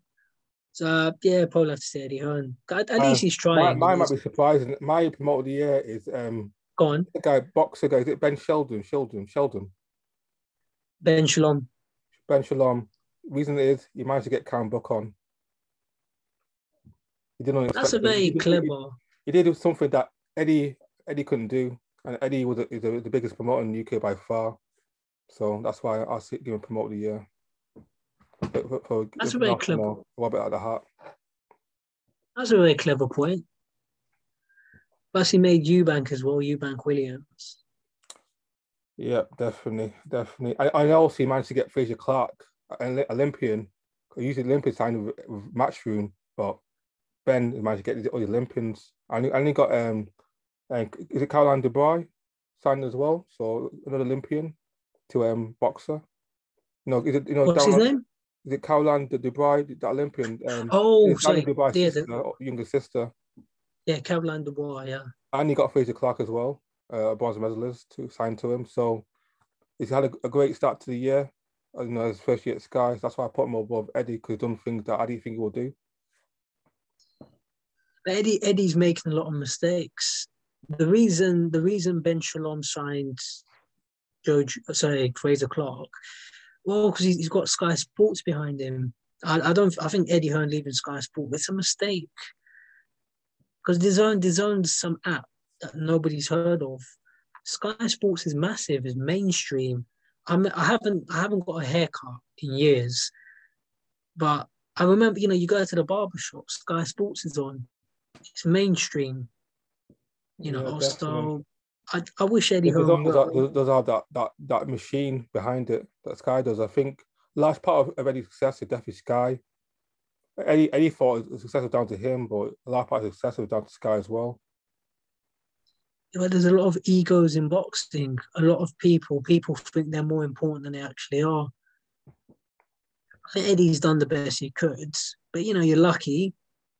You signed, you had your dad behind you. You signed AJ. You got Sky Sports behind you, but see what you do now. You know. One thing I'm confident. Yeah. One thing I'm confident that will happen. If AJ fights Usyk, it will be on Sky Sports box office. And if AJ beats Usyk, fights Tyson, will be on box office. Won't be on the zone. Not a chance. You'll be both in Sky box office. Yeah, but it's just common sense. Sky Sports, you're not going to match. You're not going to match the Sky Sports pay-per-view.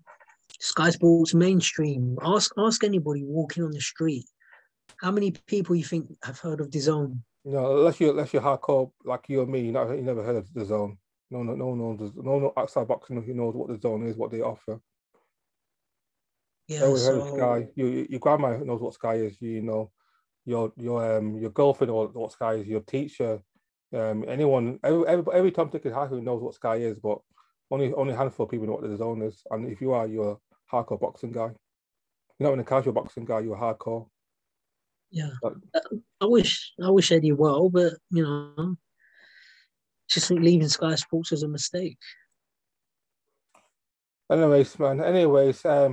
I'm pleasure speaking to you again. I wish you and the family a happy New Year. Are you go again? I think we talked last time. You going out for New Year? You stay in? What's your plans for the New Year? Definitely stay in. Are you a drinker? Do you drink or do you drink or go clubbing or what into that stuff or not really?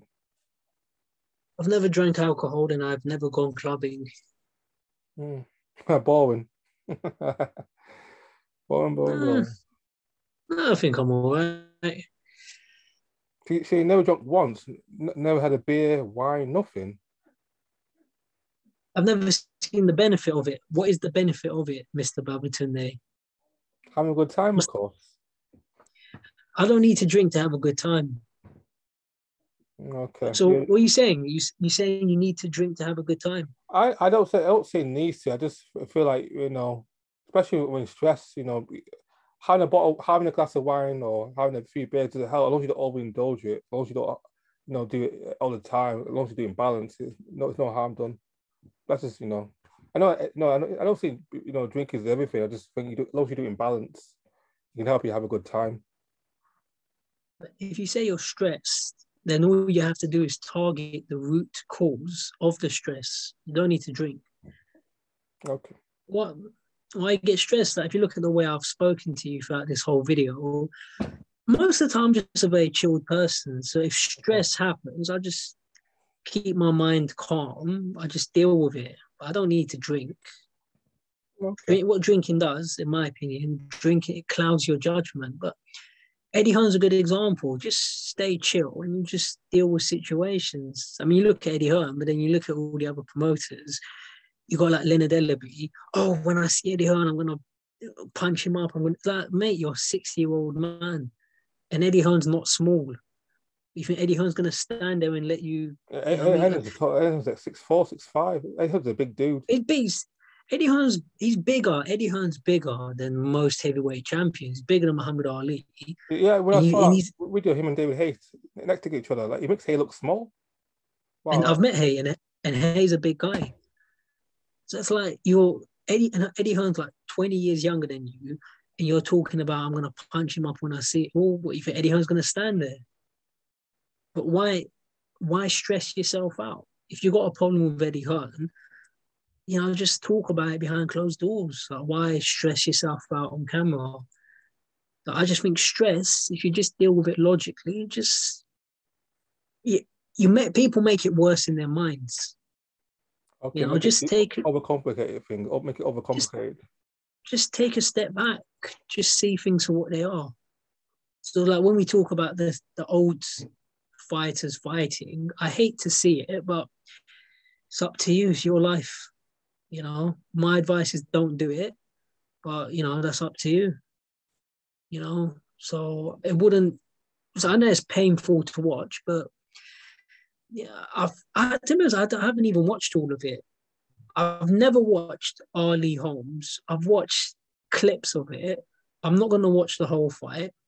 Same with Mike Tyson, Roy Jones. I've seen the highlights. I don't even want to watch the whole fight. If you're talking about prime Mike Tyson, I watched those fights beginning to end. But you know, it's up to them.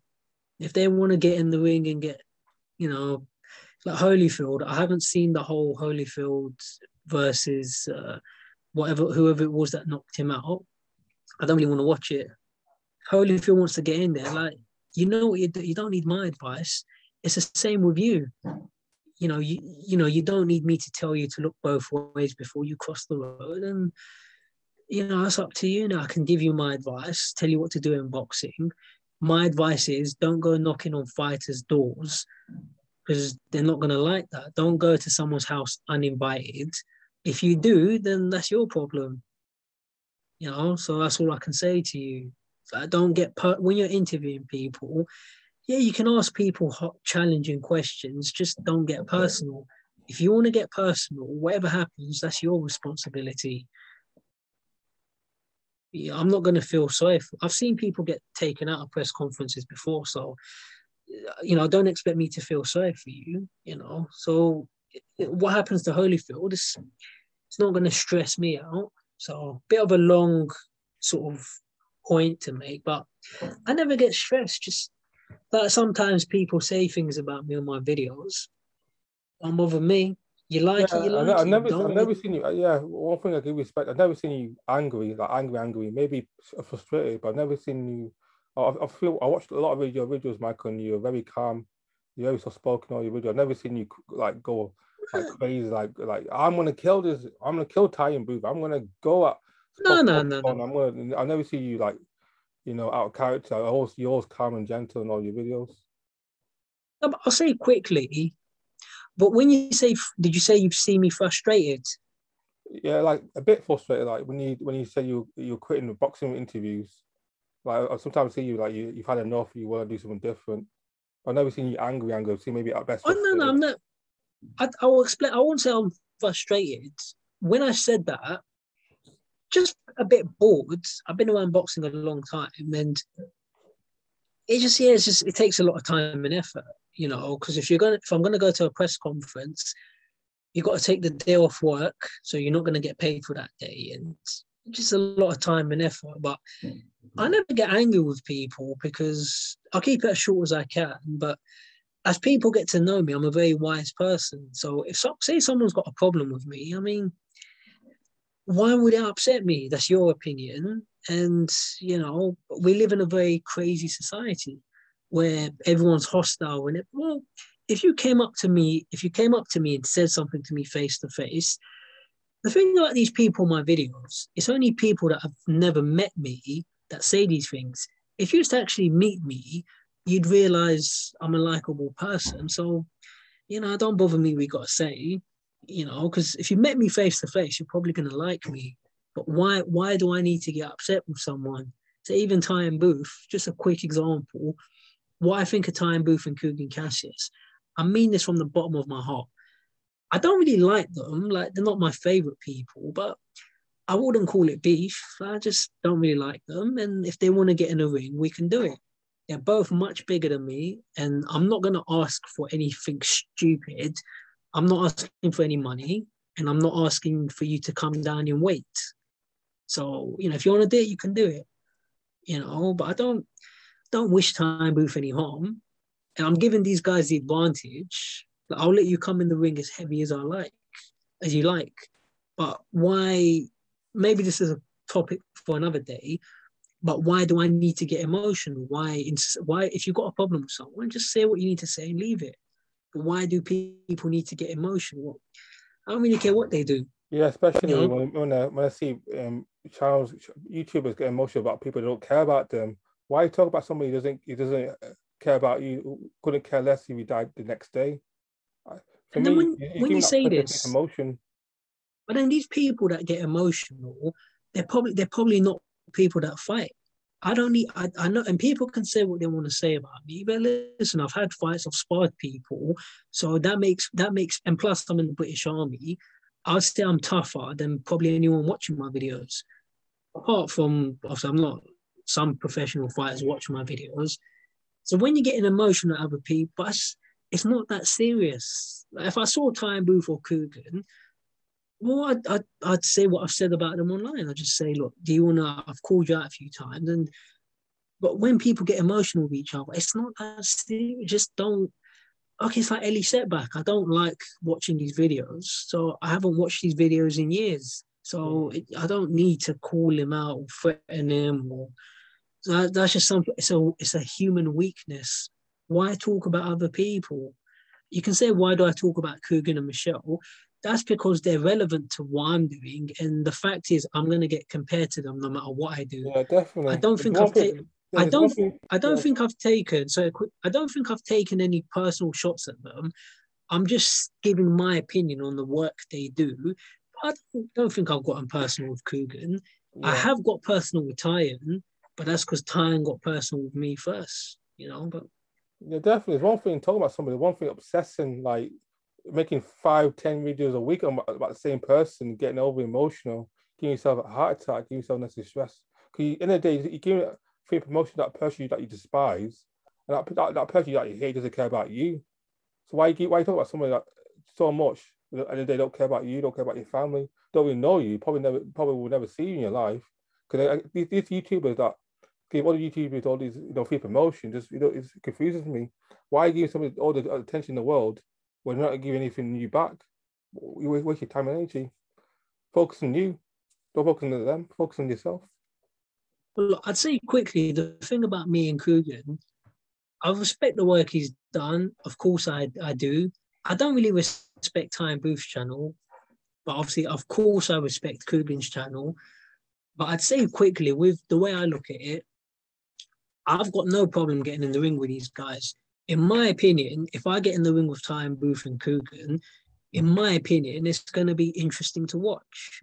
So that's how I'm going to defend my point. I don't think I go too far. I don't think I've gone far in the things I say about Coogan. But if me and Coogan got in a ring together, I think a lot of Yeah. people would find it interesting I, to watch. I was saying when you made that video get tired, I was commenting on your videos about Ty, and I was saying, oh, what's Ty's nickname for you? You know, Ty has a nickname for his I've seen it. rivals. He calls them AMA Khan, the Skype banker. He calls Matt Howard, the Black Quitter. He calls Michelle Hall Phelps. He No, calls that one's going too far. yeah, and Anna Warhouse with the blowjob signals. Like, what are you doing? What's all this personal attack? Okay, you don't like somebody, fair enough, but why you and and the whole Anna Smith, being a I don't know, being a pedophile, being a kidnapped Melon McCann, like all these attacks, it's not even funny though. Be going far too personal, and then they're nothing to you. So why are you doing all this stuff to them for no reason? Just because you want attention, YouTube video views. It's unnecessary. Yeah, but all I say quickly, I'm not taking personal shots. I'm being objective. I respect Michelle Joy Phelps' work. Of course, I do. Now, if I had, Hasn't Ty not if been sued though? I was about to tell him not sued. Do you know what he said about what did he say? He said some personal stuff about Michelle's past when she was a kid. She's done some I've seen really it, I know what you're talking about, and I think that's when I switched off. But someone like Michelle, I respect her work. If I was in her position, I've got a different style, but I respect her work. Same with Kugan Cassius. Me and him, we've got different styles, but of course I respect his work. I'm not going to pretend that I don't. But when you talk about Titan, I don't really respect him. When he first came along, it was a little bit different, but you just keep talking about people back and forth. Like you're getting personal with people, then as I said before, it's bullying because these people are not fighters. You're taking shots at people like Michelle and Anna and yeah, but they're not fighters. Plus, they're women's. I don't anything I've said on camera. But if I saw Coogan, okay, I'll give you a quick example. Yeah, if I saw Coogan, I'd have a bit of a rivalry with him over the stuff that I said. I'd say to him, I genuinely want to get you in a ring. I genuinely think I can beat you up. But I'd say to him though, but I want it to be respectful between us. Like, I'm not scared of you. Like, if you want to get in a ring, I'll take you on tomorrow. But I would never ever take anything away from his work. So I think I show respect. But in my opinion, with Booth, you're just going too far. You're saying stuff that you're talking about libelous, slanderous. Like, don't get me started on the Adam Smith stuff. Like, that's not, as you said yourself, like, that's going too far. That's going too far. Like, keep boxing, and keep the personal life separate. Man, why are you going people? And at the end of the day, these people don't care about you. You know, they're not talking about you. You don't care about you if you die or tomorrow. They don't care about you, your families. Why are you giving them the free promotion? Well, look, I've said, and I think you agree. I don't think I've said anything bad about Coogan. And if I saw Coogan, I talk to him the same tone of voice. I'm talking to you. You know, but I tell Coogan, if I don't think he's got a problem, but if he had a problem, I'd say to him, well, have I said anything about you in my videos that's gone too far? I don't think he's, all I've said is, yeah, I think I can take you. So with me and Coogan, I keep it a polite conversation. And I'm not saying I'm not gonna beat him up outside the ring. I'm only gonna do it if he gets in a ring with me, So I keep it respectful. But with Booth, he's just going too far. So he's banned from press conferences now, and you've only got yourself to blame. And he's not a happy man. It's like you can have, it's like sitting there at home by himself, no mates. I think every time he does a video, tell me if I'm wrong, Kugan Cassius is having fun. He's going, he's meeting people, he's having a nice life. Same with all these other, but Ty, like, does he come across as a happy person? Stuck in his bedroom.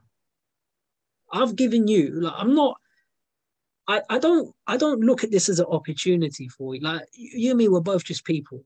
Yeah. But I'm like, listen, I've for you to talk to me, it's probably going to have more effect on you, in my opinion, because I'm telling you these things. It's easy to meet people, and in my opinion, tell me if I'm wrong, but this is going to have an effect on you. So you're going to realize, you know what? Yeah, if I can talk to Michael, why can't I talk to the Eddie and talk to the Anthony Joshuas?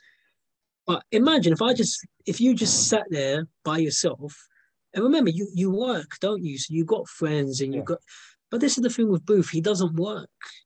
So it's like, well, what mates have you got? You're just sitting there all lonely. And every time I see this guy, it's like you're in a bad mood. Just sort yourself out.